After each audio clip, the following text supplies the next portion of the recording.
My wife, planting chard for the winter garden, looking up some information on a wild medicinal plant.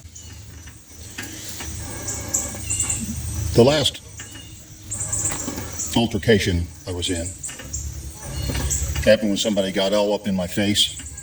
I hit them once, and they were unconscious, bleeding on the floor. Of course, the situation then changed, and I started administering first aid and such, cleaning up the mess I'd made.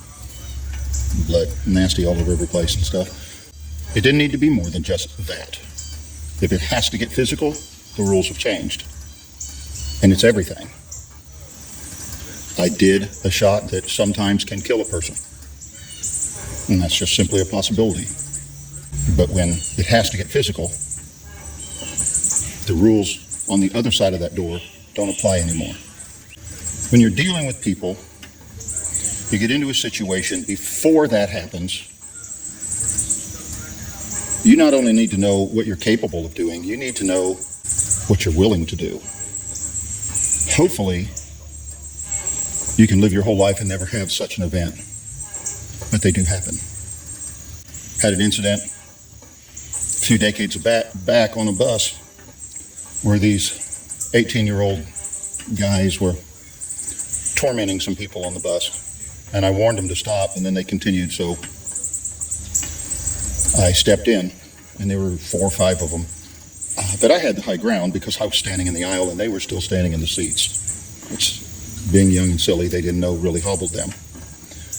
But if it has to get physical, you, most importantly, need to understand your own personal ethics. Where's this going to go? How bad is it? If you can avoid it getting physical, you should. But the idea of 2 12-year-olds having it out, having a fist fight behind the barn and shaking hands when it's done, you know, the truth is that was mythology back in the 1950s. Because they shouldn't have had a fist fight unless they were willing to go full blast on it. If you physically need to remove somebody, then you need to completely remove them. If you need to end a threat, then you need to end the threat. And if the person's mind has not changed, the threat hasn't gone away. One of my Aikido instructors used to say, if it's not over in 30 seconds, you're over. So when you step across that line and you walk through that door into the realm of it being physical, you need to be aware of this. It's simply not logical to go in half-hearted. Because the threat they're presenting today is just going to continue to next week and next month. And now if you're a married man, you got a wife and kids, you got to think first about protecting them from this threat and what that may mean. If you can avoid it getting physical, that's what you should do.